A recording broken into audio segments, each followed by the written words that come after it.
Some stories online were never meant to be believed.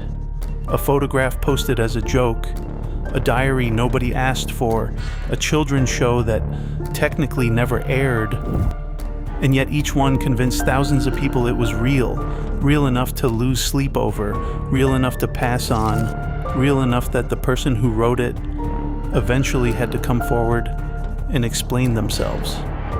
Tonight, the internet's most infamous creepypastas and the very human hands behind every one of them. 5 political prisoners are sealed inside a gas-tight chamber.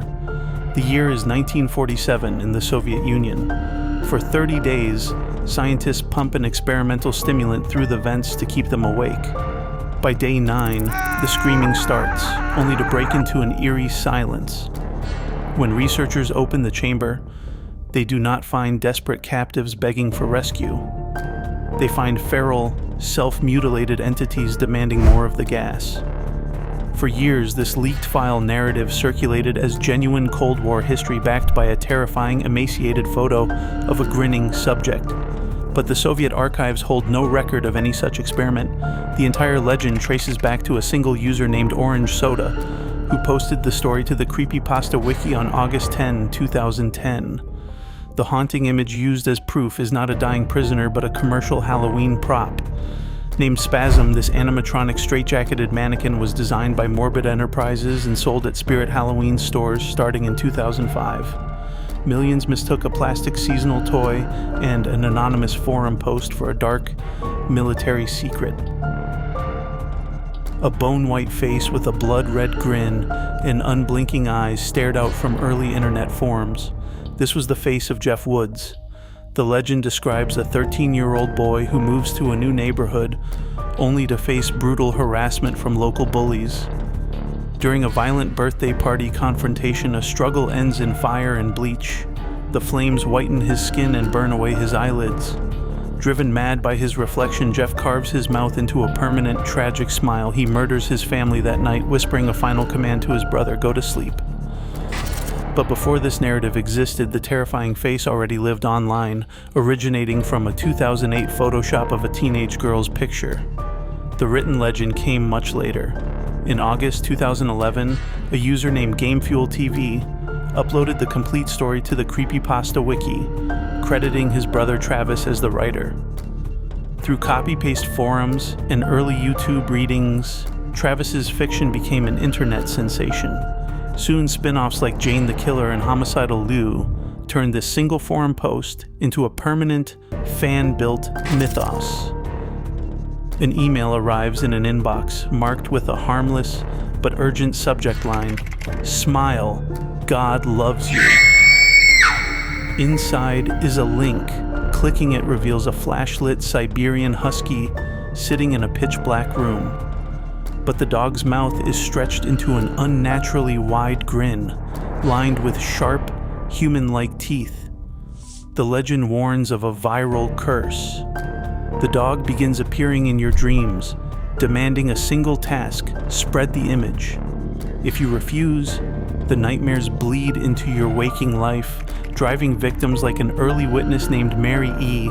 to total madness. The only way to survive is to forward the file.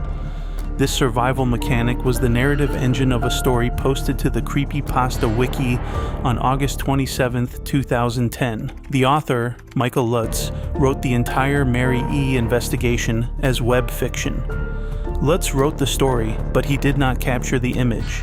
The earliest known sighting of the grinning husky appeared on 4chan's paranormal board around 2008. Despite years of searching, the true source of the original photo remains an unresolved trail, leaving only a scattered collection of terrifying edits.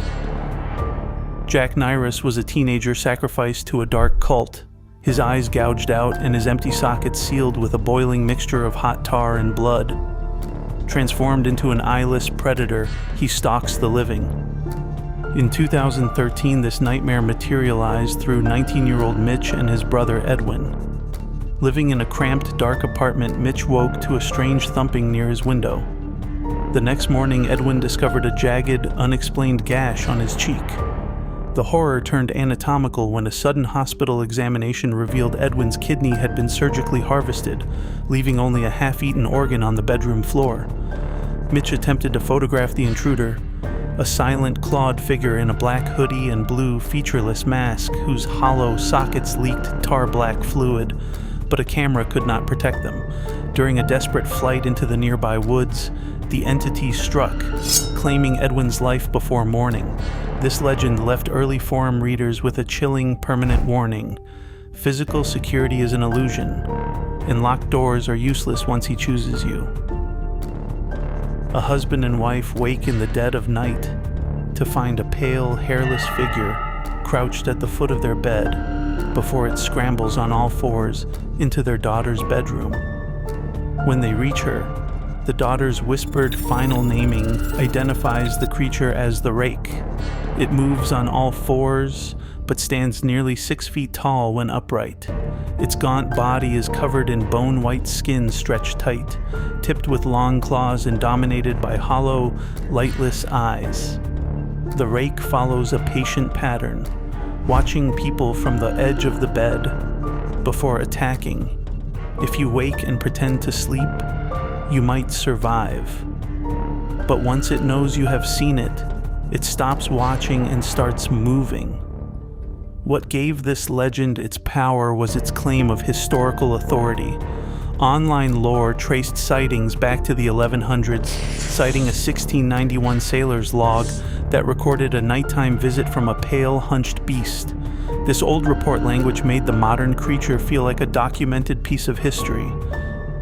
Every viral nightmare online follows a shared architecture, a single unsettling artifact paired with a confident claim of truth. On message boards, repost hubs, and wiki pages, a participatory culture thrives on copy-paste circulation. Repetition acts as a substitute for proof. When thousands of users share a story without questioning its origin, the collective repetition forces fiction to feel like fact. But behind the screens, this participatory folklore carries real-world fallout. Creators who sought anonymous entertainment have faced severe doxing and pressure to explain their work to anxious families and local authorities. For audiences, the constant consumption of these legends causes documented sleep loss, severe anxiety, and occasional copycat impulses. Dealing with these materials requires ethical caution, using clear warnings and blurring highly disturbing visuals to protect vulnerable viewers from psychological harm. Almost all the famous stories in this lineup eventually resolve into a traceable posting trail, a commercial prop catalog, or a known author. Yet some mysteries remain stubborn. The true origins of a few iconic, distorted images remain incomplete, leaving cold trails that still baffle online investigators who search for the real people behind the edits. Stopping the spread of digital panic requires simple, active verification. Before forwarding any post designed to provoke fear, check the original upload date, identify the author's username, and trace the image using reverse searches and web archives like the Wayback Machine. The real power of these modern campfire stories does not come from supernatural forces. It relies entirely on a willing audience ready to believe without verifying. While many internet legends are easily unmasked, a handful of terrifying files still guard their secrets in the dark corners of the web. Subscribe for more investigations into the web's dark history.